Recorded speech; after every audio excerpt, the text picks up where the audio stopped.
भाभी, आप हर महीने अपने मायके पैसे क्यों भेजती हैं? शादी के बाद लड़के का घर तो उसका ससुराल होता है ना। देवर राहुल की बात सुनकर स्नेहा के हाथ रुक गए। वह रसोई में सबके लिए नाश्ता बना रही थी। सामने बैठी सास भी चुप थी और पति विकास अखबार पढ़ रहे थे। यह पहली बार नहीं था जब यह बात उठी थी। पिछले 1 साल से जब भी स्नेहा अपने मायके कुछ पैसे भेजती, घर में किसी न किसी को परेशानी हो जाती। जबकि सच्चाई यह थी कि उसके पिता नहीं रहे थे और उसकी माँ अकेली रहती थी। छोटा भाई अभी कॉलेज में पढ़ रहा था। स्नेहा एक स्कूल में पढ़ाती थी और अपनी तनख्वाह का थोड़ा हिस्सा हर महीने माँ की मदद के लिए भेज देती थी। लेकिन ससुराल वालों को लगता था कि शादी के बाद लड़की की सारी जिम्मेदारियां खत्म हो जानी चाहिए। उस दिन भी राहुल ने ताना मारते हुए कहा, अगर हर महीने मायके का खर्च उठाना है तो शादी क्यों की थी? स्नेहा की आंखों में आंसू आ गए, लेकिन उसने कुछ नहीं कहा।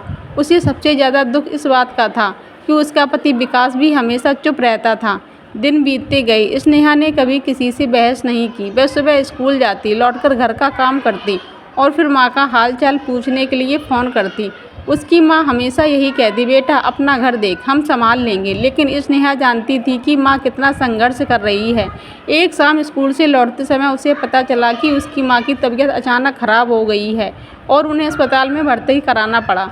वह घबराकर अस्पताल पहुंची। डॉक्टर ने बताया कि इलाज में अच्छा खासा खर्च आएगा।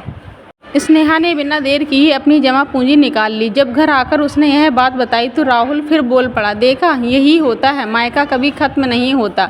अब हमारे घर के पैसे भी उधर जाएंगे। इस बार स्नेहा का दिल टूट गया, लेकिन उसने फिर भी कोई जवाब नहीं दिया। उसने सिर्फ इतना कहा, अगर मेरी जगह तुम्हारी बहन होती तो क्या तुम भी यही कहते? राहुल चुप हो गया, लेकिन उसके चेहरे पर कोई शर्म नहीं थी। कुछ महीने बाद अचानक घर पर मुसीबत आ गई। सासू माँ को गंभीर बीमारी का पता चला। इलाज महंगा था और विकास की नौकरी भी उस समय खतरे में पड़ गई थी। बैंक बैलेंस तेजी से खत्म होने लगा। जिन रिश्तेदारों पर परिवार को भरोसा था, उन्होंने भी हाथ खड़े कर दिए। घर का माहौल तनाव से भर गया। उसी दौरान स्नेहा ने एक फैसला लिया। उसने अपनी कई सालों की एफडी तुड़वा दी और सास के इलाज के लिए पैसे दे दिए। विकास हैरान रह गया। उसने पूछा, तुम्हारी एफडी तो तुमने अपने भविष्य के लिए बनाई थी ना? स्नेहा मुस्कुराई और बोली, परिवार मुश्किल समय में ही काम आता है।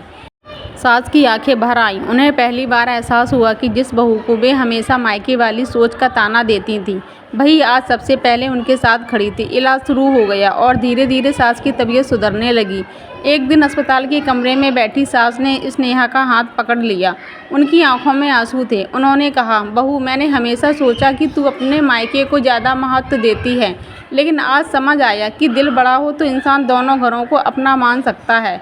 स्नेहा की आंखें भी नम हो गईं। उसने कहा, माँ जी, बेटी शादी के बाद मायके की जिम्मेदारियां नहीं भूलती, बस उनके साथ ससुराल की जिम्मेदारियां भी जोड़ लेती है। यह सुनकर सास रो पड़ी। उसी समय राहुल भी वहां खड़ा था।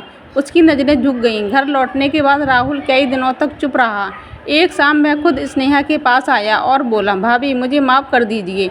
मैंने कभी आपकी जगह खुद को रखकर सोचा ही नहीं। अगर मेरी बहन के साथ ऐसा होता तो शायद मैं सबसे ज़्यादा लड़ता। स्नेहा मुस्कुरा दी। उसने कहा, गलती मान लेना ही सबसे बड़ी बात होती है।